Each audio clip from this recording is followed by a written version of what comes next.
Entrepreneurship is hard. Starting companies from the ground up is hard. But the failure is such an important part, and that's that struggle that builds resilience. Things going wrong here and there is all part of the experience. You must have it. You must fall down to know how to get up again.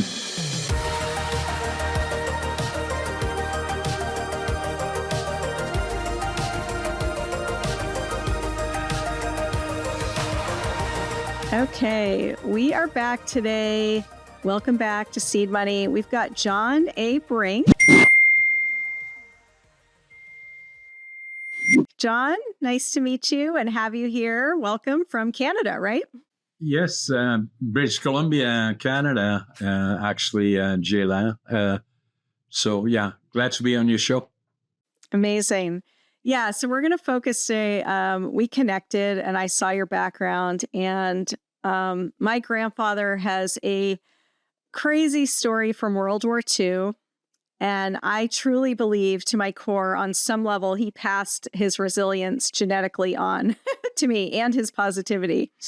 And so I think, and it's such a fascinating topic, and I think you've obviously experienced, building resilience. And I know you speak a lot about that. And I think it's such an important thing to have in entrepreneurship, right? So I'm really excited to hear kind of everything you have to say. And obviously you've done lots of crazy stuff throughout your career. So I'm sure you have lots of interesting entrepreneur stories, I can only imagine. But starting off, if you don't mind, share your background, just kind of, I think, just to, where you started and where all that resilience came from. So, sure. I was born November the 1st, 1940 in northeastern Holland. And we have the same birthday. Sorry to interrupt. I'm November 1st too. Oh, my goodness. That's so funny. Sorry to interrupt. I had to tell you. Yes. And so that's when I was born. And then that was at the beginning of the war, that Hitler, my parents were married 1938, and they were in love and had very quickly a boy and a girl. And then, they had a beautiful place that they had rented, and my dad had built a career in the lumber company. And then Hitler decided to obviously invade Poland, and followed by invading Western Europe. And everything changed. And so my dad was drafted in. So they had two kids then, a boy and a girl. And then my mother was pregnant with me. And then on April of 1940, my dad was drafted into the Dutch army.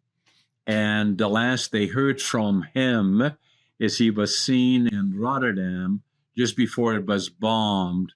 And thousands of people died. So for 5 years, she wouldn't know if he lived or had died. And crazy. So, and then what I then remember is, I was about 3.5 years old then. When the first thing I remember is planes and bombers flying overhead, and day and nighttime, hundreds of them. And my mother would take us outside on a flat roof behind our house not to watch them, but she felt safer outside than inside. And in the distance, we could see cities burning in Germany. And so, and then the sound of hundreds of bombers overhead, even at that age, I still remember the sound. You'll never forget it. And I probably will never hear it again. And then the next thing that I remember is that the hunger, the Germans in 1944, and I was then 4 years old, a little over 4, they had cut off all the food supply. And my brother and sister and myself would go every morning into the railroad yards with gunny sacks and pick up anything edible and burnable. And so we did it as kids because the Germans wouldn't shoot us, but they put us on and we'd be back the following day. And then the next thing that I remember then, it was, and again, if you look at Holland, the northeastern part, we were about 10 miles from the border with Germany. And as the Allied forces landed in Normandy in the summer of 1944, the Canadian Army pushed through France, Belgium, then the western part of Holland, and pushed the Germans back through northern Holland where we lived. And things got pretty rough, and we saw far too much that we should not have seen. And then the next thing that I remember, that we were liberated April the 12th, 1945 by the Canadian Army. And it made such an impression on me that I knew from that point forward, I would go, as I grew up, I would go to the land of my heroes, Canada. Wow. And so that kind of was the dream. But I saw far too much of that we should not have seen. The German army blew up all the bridges behind them to slow down the Canadians that were pushing them away, and things got pretty rough on that part of Holland. And then the other part that I remember is the winter of 1944-45 was the coldest winter on record in Holland. And we really didn't have anything to heat the house with. And so that's why we would pick up anything burnable. And we had a little room in the house with a small heater, and we'd be sitting around there. There were no lights, obviously. And so it was pretty tough, So that's kind of my background. And then academically, when I grew up, I was not a star. I failed grade 3 and I failed grade 7 3 times. And then, I just said, and so by the third time I failed grade 3, I was about, for grade 7, I was about 12 years old. And he said, what are we going to do with this guy? Nearly 13. And they said, we'll send him to the mentally challenged school. So they said, no, we're not going to do that. And so they got me a job in a furniture factory. And so that's what I did. I was nearly 13, but I was still 12. And it was the summer of 1945. And,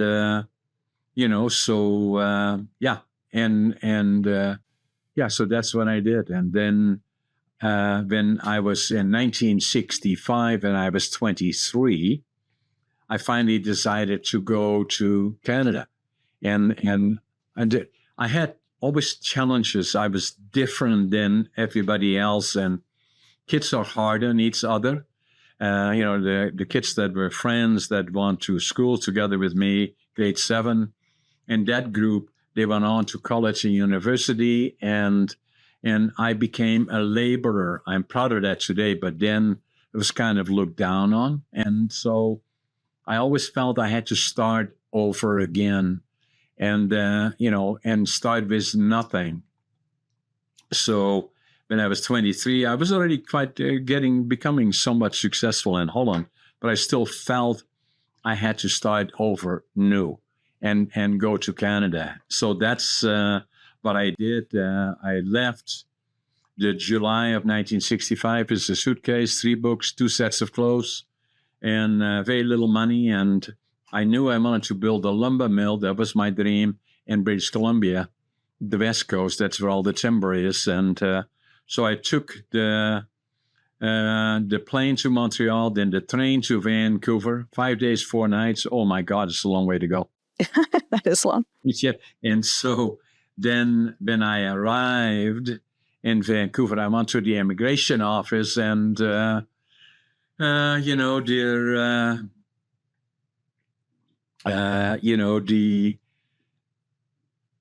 I couldn't speak the language, and so fortunately there was a German fellow. I spoke some German, so I told him I wanted to build a lumber mill. He said, "Go to Prince George." That's where I am today, 60 years later, and and I came off the bus there, and Prince George was about 12 hours. And so it came out the bus. I can still see from here, virtually the Greyhound station where I came off the bus. There's my suitcase, 3 books, 2 sets of clothes, and I couldn't speak the language, didn't know a soul, and didn't have a job. And I counted my money at least 3 times, $25.47. What I did have is attitude. It was all the things, the challenges. I'm always positive, and I was already when I was young, and I always stayed that way. Passion, whatever I do, I give it 125%. And work ethic, I work harder than anybody, and I still do that today. Even at 84, I usually get up at 5:30 in the morning. I always make my bed, and I always think I'm late, and so that's what I do. And so, yes, I did build a mill, and it took me for about a year of being a cleanup man, and then very quickly I became a supervisor, and then a superintendent of one of the largest sawmills here. And then within 2.5 years, I became a partner in a little sawmill. And then after 10 years, I started a new company that now is the Brink group of companies that has 10 different companies. Throughout northern British Columbia, we have 4 silos. The one is lumber manufacturing. The other one is warehousing, distribution, and logistics. The third silo is real estate, residential, commercial, and industrial. And the fourth silo is media. And and that's kind of what I do. Incredible. Wow, that is quite a story. Man, I don't even know. I have so many questions and thoughts on that. I think it's well, number one, hard to imagine even going through what you went through, obviously. Like, nobody should go through that. Nobody ever, right? And so I think my main question out of that, and then I want to tell you a little bit about my grandfather and kind of what I've read and what, he said about his positivity. So when you came over with $25, what do you think gave you the passion and the positivity after all you'd been through? Like, where did that come from, do you think? That's a good question. And jumping ahead a little bit is because, in a way, is that, let me tell you another little story that maybe will give you the answer. That I was already here for 32 years. In 1997, January 1997, I walked into a store here in Prince George, picked up a book. I have it at my studio. I'm at one of my company's boardrooms, and we have a studio where I do my podcasting. I have the actual book there. I found a book, and the title of the book was Driven to Distraction. I still don't know why I picked it up. It was written by Dr. Halliwell, Professor Dr. Halliwell, wrote 18 books, 5 on distraction. The book was about ADHD. I never even heard of it. I had no idea. And the more I looked at the book standing in the store, I must have been there for close to an hour just looking at the book and reading it. Finally, the guy that owns it said, "Hey, what are we going to do here?" No, not quite, but I obviously bought it. So I bought the book, and then I wrote in the book after I went through it that now I finally know who I am. And I wrote in Dutch in that book. And the actual book, I would show you the book if I was in my studio. And it was 1997, January 1997. And I wrote in Dutch because I was ashamed of it because it implied that there was a mental disorder of some description. And obviously, I know better now, that. So I wrote in Dutch, and now I finally know who I am. But that changed direction for me as who am I? And so the other part that has always been part of me, this one, ADHD, is one. I call it a superpower. The other part is that, as I showed you on my 20 IFLs in 47 cents, my foundation always has been attitude, passion, work ethic. What will follow is success. And I believe that. So that, that when I left, my dream was to start from new and then started with nothing, $25.47, couldn't speak the language, but there was no question in my mind that I would build a sawmill and a lumber manufacturing plant. And I did that. And a number of other companies. And then the ADHD played likely a big role in that, but it took me till, I was 57 until I saw the book and started reading about it and understanding it and went through Google and to understand more about it. And then it took me 5 years before I would go to my dog. There was a personal friend that lived with our two daughters, actually. And because I still was ashamed of it, but then I knew I should know more about it. So, and he said to me, "Hey, John, why are you here?" I said, "I think I got ADHD." So we checked it out, and yes, I do. And so then it became part of me said that was the reason for a lot of the stuff that happened to me. And then it changed my life. And can you imagine that I left for the third time, grade 7, and I was not even 13 years old. It took 50 years before I was diagnosed and close to that until I understood that I have ADHD. And then the other part about it, it's a superpower. And I'm convinced of that. And that changed my life. Between my dream was to go to Canada, that changed my life. Then finding the book, finding out that ADHD, and then knowing that it is a superpower.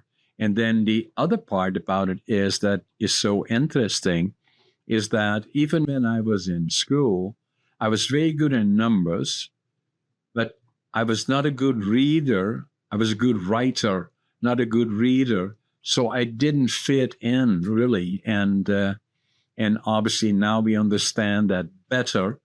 And then the frequency of occurrence is clearer now that I believe probably between 25 and 30% of the population are affected by ADHD and or dyslexia. Dr. Halliburton, that wrote the book, has written 18 books, has ADHD and dyslexia. And so it made me who I am. Right. Amazing. Now, do you think that attitude like that is a choice, or do you think there is something kind of deeper in you, or do you think it's as simple as just choosing to be positive and have the right attitude? Yeah, that's an interesting question, Jayla, is that I believe that I've always been positive. And even when I was young and a kid, I used to always try to make money and sell papers, pick up bottles, and do anything. to have, make money. I was always interested in business, even although I did not go to school, but I would go far and wide to hear people giving presentations about being successful in business. And so I've always had that interest. And, but the foundation of it for me is that it took me a long time to figure out who am I, and ADHD was part of that, and it slowed me down. Although it still made me successful, and I did a lot of stuff, but I had difficulty interacting with people. I could not interact really well if there were more than 3 people, and mainly in my company. And it took me quite some time until I somebody said to me, I want you to come with me. And my ex-sister-in-law actually said, and to go to an organization called Toastmasters. I said, what is that all about? And he said, well, it's about communications skills. And I said, are you going to ask me any questions? They said, no, just sit in and just listen. And I said, okay, I'll do that. And I sat there and listened. And then somebody said, hey, John, tell us all about you. And I said, oh my God, I'll never go back. Yeah, right. We did. I stayed there for 10 years, and I became a distinguished Toastmaster, DTM. That is the highest level in Toastmastering. But for the people watching us, there are probably 400,000 people that are actively involved in Toastmasters as we speak. Most communities have Toastmaster clubs around the world, and probably 10 million people have participated in Toastmastering up to certain levels, whatever they wanted to, and it has improved their communication skills. And to me, it was very, very important, and it changed my life. And so it gave me confidence, for one, in combination with ADHD, and it changed everything that I did.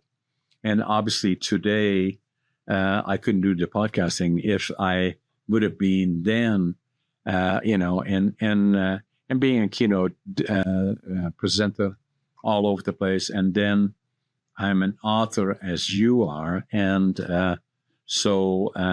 but later in life, about 5-6 years ago, the writing books is difficult. It's even for at the best of times. So people said to me, you have to write a book about what you're doing. And so for the last 20 years, I stopped and started and stopped and started. And I knew if I didn't do it now, it would never happen. So I wrote my first book that I wrote is Against All Odds. And that's the story about not how successful John is, but all the challenges along the way. And then when I did that, I felt I had to write, again, looking back at me for 50 years, wondering who am I in terms of ADHD, and then thinking other people that would go through this, and where I was lucky because of my foundation and persistent attitude, passion, work ethic, that I went through it, where most people would not because of maybe ADHD. And I felt I had to share that with them. And I wrote the book, ADHD Unlocked. Love that. I'll have to read that. Very cool. That's amazing. Yeah, it's I agree. It's a superpower for sure. If it's channeled the right way, it can be an absolute superpower. And so, so to me, it then became a question of saying that, how can I share that with, in particular, younger people? And then if I do presentations on a number of issues, I love to do presentations. But for me, if I do a presentation, then it usually takes me at least 2 days of my location. I had to fly down to spend the night and give the presentation, but I love to do that. But the podcasting is altogether a different media, and it's only at its beginning, and it's extremely powerful. As you and me are sitting here, doing this podcast, we already know that tens of thousands, if not hundreds of thousands of people are watching us, if not millions, and we're sharing that with the rest of the world. Extremely powerful, and it can go. It is still only at the beginning, and it will go much, much further. Yeah, no, I totally agree. And I think it's interesting, technology I love technology. And even just this morning, I'm like, oh my God, I love it when technology makes life easier right now. There's so many ways, and it's happening faster and faster and faster. But because of that, like, life is getting easy in a lot of ways, right? Especially compared to 50, 75 years ago, right? And I wonder, do we as humans need to challenge ourselves, make a point of challenging ourselves even more in other ways, because so many aspects of our life have gotten easier. And I think we do thrive. Obviously, there's a certain threshold that no human should go below, right? You don't need to be exposed to this bombings. That's horrible. Like, that's too far, right? But even just we have gardeners, like, we don't even do our own landscaping anymore. You know what I mean? Stuff like that. It's gotten so easy in certain ways. So I don't know. What are your thoughts on that with, like, the younger generation? And, technology is powerful, has made life easier. Do you think that opens up space for people to take on bigger challenges? Or do you think people are kind of getting a little bit, I don't know, for lack of a better word, like, not lazy, but just kind of complacent in where they're at? Interesting question, Jayla, is that, in my opinion, I'm lucky, and although things were tough along the way, but no one likely will live what I lived, and it could have put me the other way, especially ADHD. That would have been so challenging, to become successful, because everybody already had decided that this was a mental disorder likely, and that you would never amount to anything. So and I wouldn't accept that.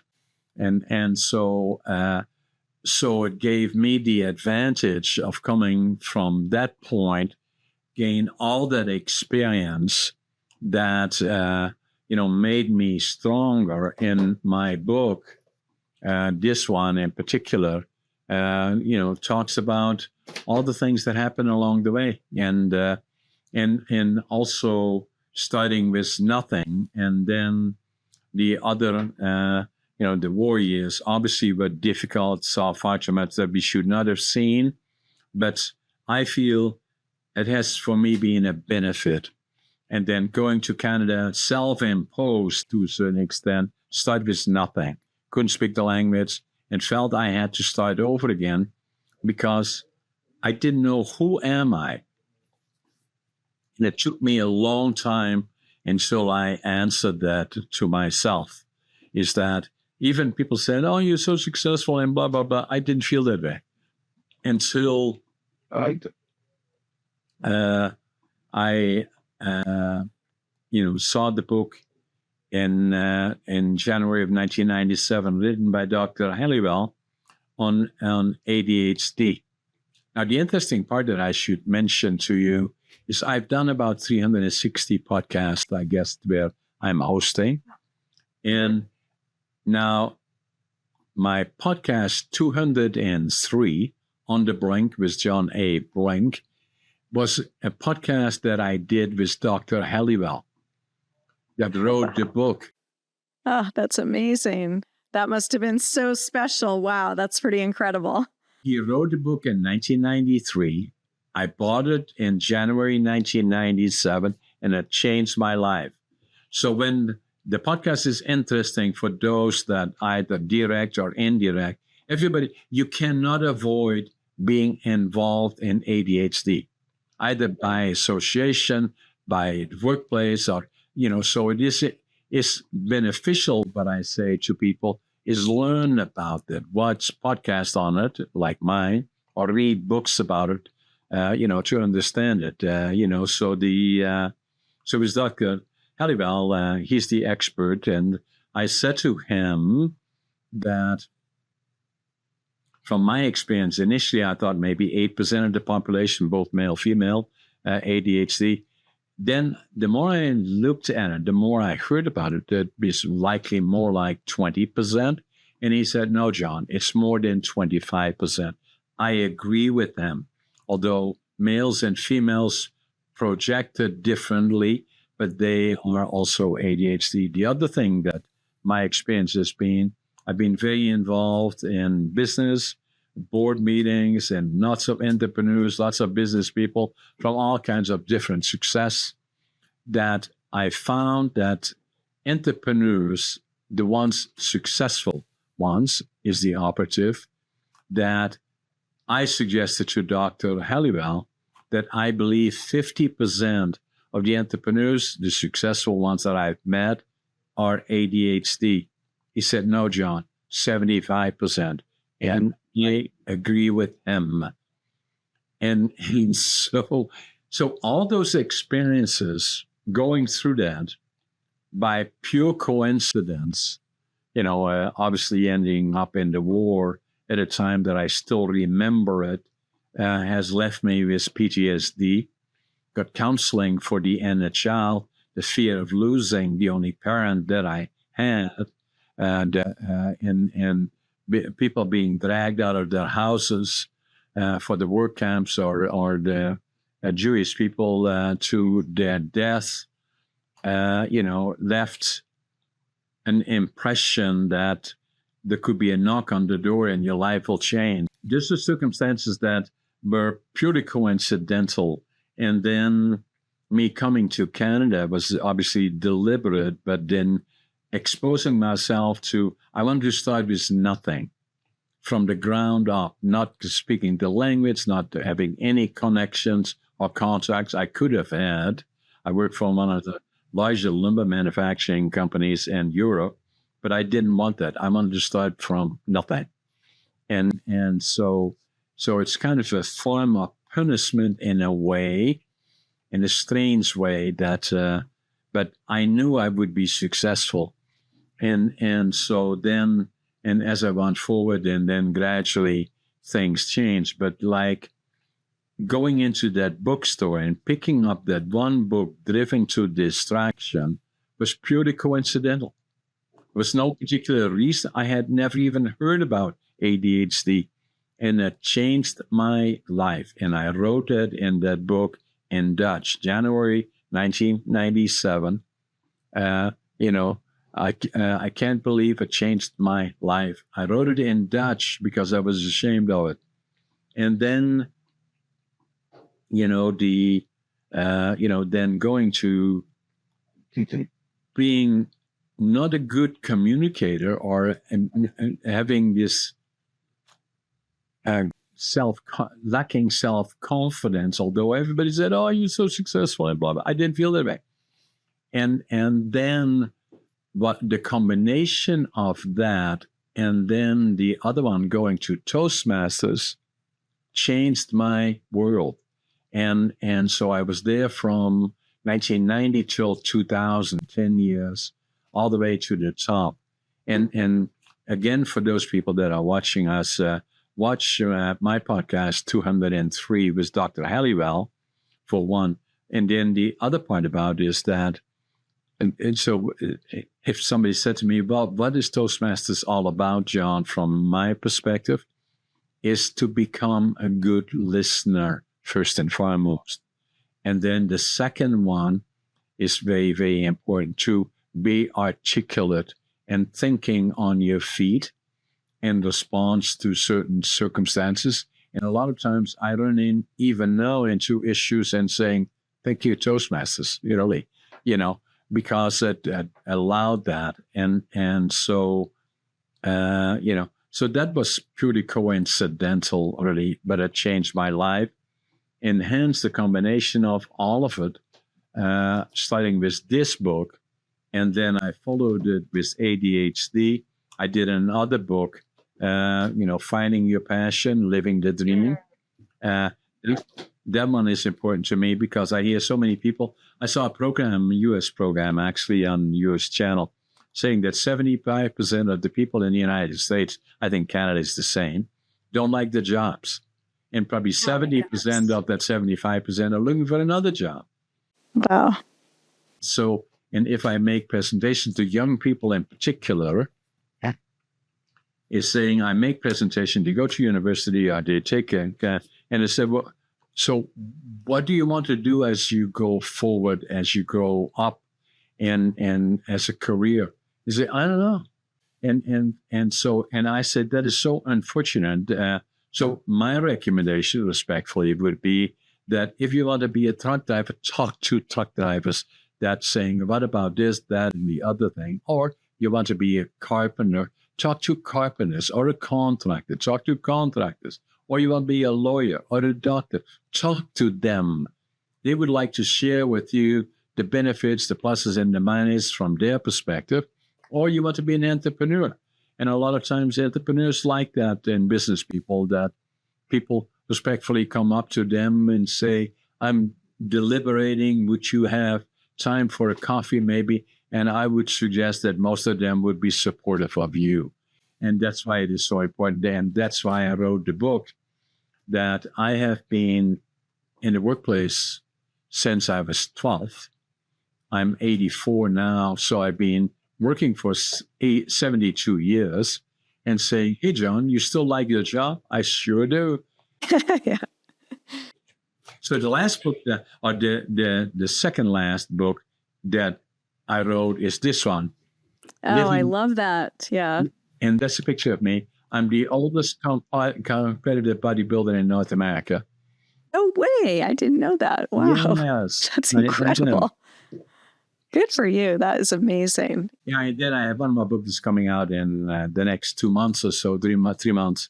And that is about communications. It's so critically, I still am kind of looking for the title to it, but it's pretty much done. Oh, that's incredible. Well, yeah, that's great, great stuff. I want to quickly share with you kind of my grandfather's story and what his pivotal point was, because I think it is a lot of what you're saying too.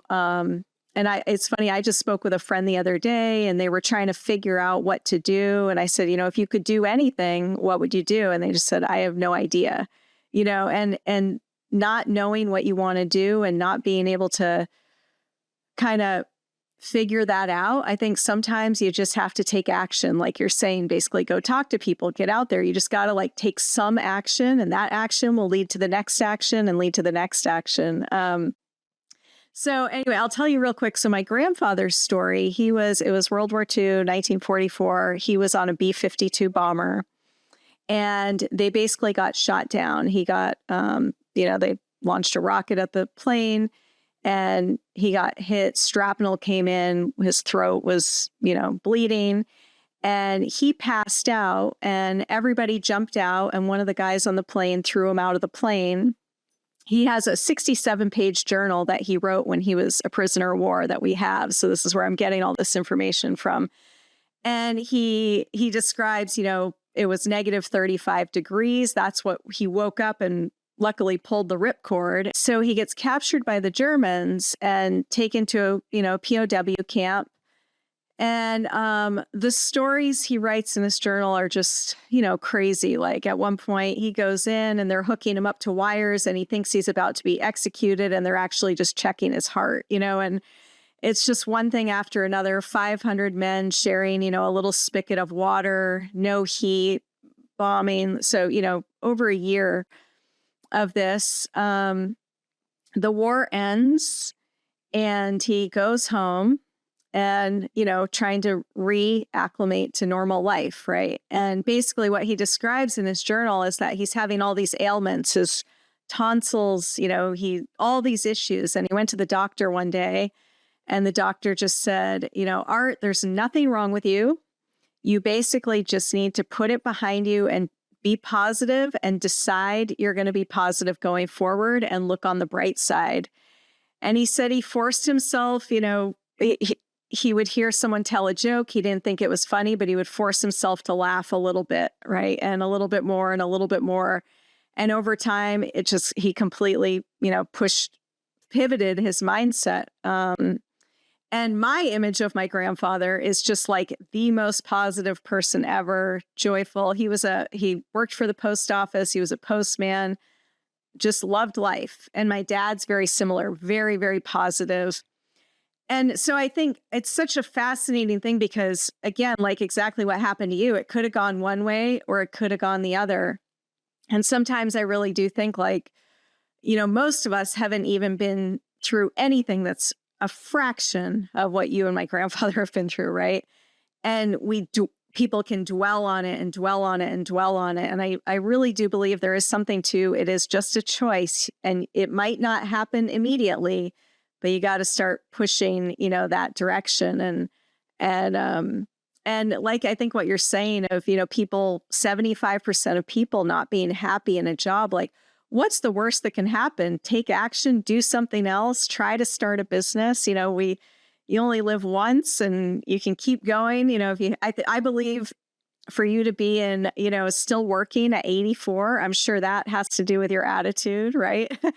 So yeah, I totally am with you there. I think the attitude is so important. How do you see, resilience playing a role in entrepreneurship these days? Like, with, younger people you're seeing starting businesses, are you seeing that people are as resilient, or do you think people are kind of giving up easy? No, the entrepreneurship is hard. Starting companies from the ground up is hard. And you know that your program is seed money, so you're fully familiar with all of this, is that, but I had no choice because I had no liquidity. So I had to start something from the ground up. And then it was because of my experience that I had in Holland, working with my hands from the time that I was 12 years old, dreaming at some point I would have my own company, that gave me the background that I needed to start something from the ground up that other people would not have been able to do. They didn't have the experience. And then the other, that I will never give up.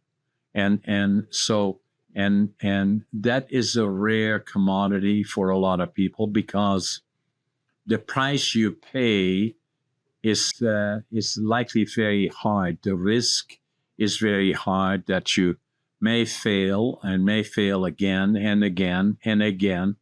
And it's very hard on families in a lot of cases. And the whole combination of it all to get to success is not easy. And, but if you have the ability and the mindset and you kind of do your research and find out what made these people successful and what drove them, what were the key elements that they had that made them successful, then that would be very, very important for somebody, making the decision to start. And then secondly, to find that balance between family, life, and starting something from the ground up. And to have that unique ability is rare right now. Interesting. Yeah, I think being willing to fail and being okay with that. And I struggled with that. I made the choice to wind it down and basically exit out of it. And, it was because other priorities, family and stuff like that. But I look back now, and it's that experience made me a totally different person than I am today, and I wouldn't change anything. And I wish I figured that out a little bit sooner, because it took me, a few years to really come to terms with it. But the failure is such an important part. And that's that struggle that builds resilience, and I think if you do want that, it's just, you just keep going. So what advice do you have to entrepreneurs right now to build resilience and kind of push through all of that? Find good counsel for one. I'm talking counsel. Find somebody that has been successful. Find out what made them click, why they did it, how did they do it, and carefully work with somebody like that would be very, very helpful. And then never give up, so you have to have the right attitude. And then you have to be, your family has to believe in it, because if it is, so I spent many, many years working every day, as long as I could stay awake, 7 days a week at the project that I was working on. And that can be very, very hard on families. And, and so finding that balance is very, very important. But the key is never give up. And it's always easy if things go difficult and saying, oh, okay, well, so it's, it's no longer possible. I always remember I did a presentation on entrepreneurship, and so I was part of a panel. So this one fellow said, asking me, and he said, today there are no more opportunities. I said, why? He said, well, I give you an example. He said, I went to the bank and I had a business plan, and they turned me down. And I said, okay, and then what happened? He said, well, that's the point that I'm making. There's no more opportunity. So I said, let me tell you, when I put together a business plan in 1975, went to every bank in town. They all turned me down except two. I kept going to them over and over again, changing my business plan. But with the problem, liquidity, I needed $25,000 to start a company that still now is the Brink group of companies. And so, and the 12th time that I went down there, again made slight changes to my business plan. I still remember the guy said, okay, let me talk to the manager, who was about 3 cubicles over, and about the changes that I made. And I could hear him. I was sitting there waiting, and I could hear him from 4 cubicles away. He said, give him the money, give him the money. Oh, that's amazing. So the point that I'm You're making, like, yeah. Stay the course. Do not give up. Yeah, no, that makes sense. Yeah, it's funny. Part of the reason I started this podcast is, my story is not necessarily that I raised a gazillion dollars, but my first seed round really was against all odds. I had no track record. I had no revenue. I was in a brutal industry. It was during a recession. Being a 5-foot-tall female doesn't necessarily help you. But persistence and patience are the 2 words that I live by. If you have patience and you have persistence, then I think you can push through those times. And then, even after that, I figured out, okay, that wasn't the right company. I'm going to start a new company, and it might not be the glamour story of the first company, but I have the balance. It's successful. It works with my lifestyle. And then things going wrong here and there is all part of the experience. You must have it. You must fall down to know how to get up again. And so that's what I write in my book. Actually, I'm going to send you copies of my books. I'm going to sign them. I'm going to get Scott to get your address. And so I just want to talk a little bit more about your grandpa. Was his name Art? Art, yep. Yeah. So you said you had all kinds of documents that he wrote and during his capture period? Yeah, he had a journal and Right. he wrote in it, and then he also drew a lot. And when he came back, he painted. He really kind of became an artist while he was in there too. That was his one hobby. And so when did he pass? He passed in 2000. Oh gosh, I should know that. 2 or 3. How old was he? 87. 87. So Yeah, and one more crazy story. He got diagnosed with cancer, and he didn't tell even his wife. And he lived for almost 10 years with perfect condition. Not until maybe the last 6 months did we think anything was wrong with him. And when he died, he had cancer all throughout his body, but he didn't want to go to a hospital. He just wanted to live his life. And could not be easy to do that. So, but I think about him is, as you said to me, that you have so much information on him. You know, it would be an interesting project to write a book about him. Yeah, because he is so uniquely different in what he did and why he inspired not only you, but others. And, you know, and these are precisely the things that I find is that probably makes my podcast interesting, because I've had an interesting life. And I live in a different period than he did, where I can share it with a lot of people, among other issues, obviously, that we talk about. And but underlying is that, you know, the ability to do it and to tell the stories, you know, like your grandfather's history of where, you know, he was part of the crew of a B-52 bomber, and that was shot down during the war, and it affected his life. But it's a very, very interesting story. And obviously you have a great deal of respect for him over the time that you knew him. And what a story.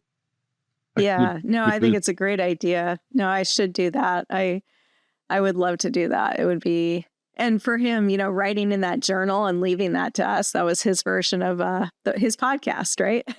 Exactly. No, I love that. Amazing. Well, incredible to hear all you've talked about. Congratulations on just so much success and living, and all the books you've written. And thank you for sharing all that info. I can't wait to read them. So, and if you can, send us a response of the books, you know, so that is helpful for us as well. You know, so Scott will get your address, and then I will send them out next week. No, none other than it was great to have a discussion with you, and so we can probably spend another hour because we didn't spend much time about seed money, and that would have been very interesting. But we talked about a lot of other stuff that is very important to us. So I'm going to mention to Scott at some point we should try to connect again with you after I send the books out, and you know, and then see how things are going in your life, and yeah, and then talk a little bit more about your company. Oh, that'd be fun. Would love to. Wonderful. Well, thank you again for taking the time. So nice to connect. And I should tell you, my mom's from Canada. Oh, no. So Newfoundland, the other end. The other side, yeah, on the east side. Yeah. Beautiful. Yeah, but we are just now applying. I'm eligible for my Canadian passport. So we just started the process to get that. We're like, why not? It doesn't hurt to have options. So figure we'll get it. Next November 1st, when I turn 85, I'm going to thinking about you and say, we just should send a happy birthday to Jayla. That would be same. I will definitely think of you. And you're going to laugh even harder. But my husband has the same birthday, same day, same year as I do. He was born 2 hours earlier. My God. Isn't that weird? And he has ADHD. So I am close to it. Yeah. Yeah, no, he would. I know. And I wouldn't be surprised if our son has it. And I really want to try to help him channel it in the right way. So yeah, I'm definitely going to read your book on that. It's a superpower. Yep. And if you have an opportunity, look at my podcast, 203 with Dr. Helliwell. Yeah, I'm definitely going to listen to that one for sure. Wonderful. Well, thank you again, John. Have a great week, and thank you for taking the time. So nice to connect with you. We will put, real quick, we'll put your website and, your books and everything in the show notes. So make sure people can find you. Excellent. Thanks, Sheila. Amazing. Have a great day. Thank you. Bye-bye. Bye-bye.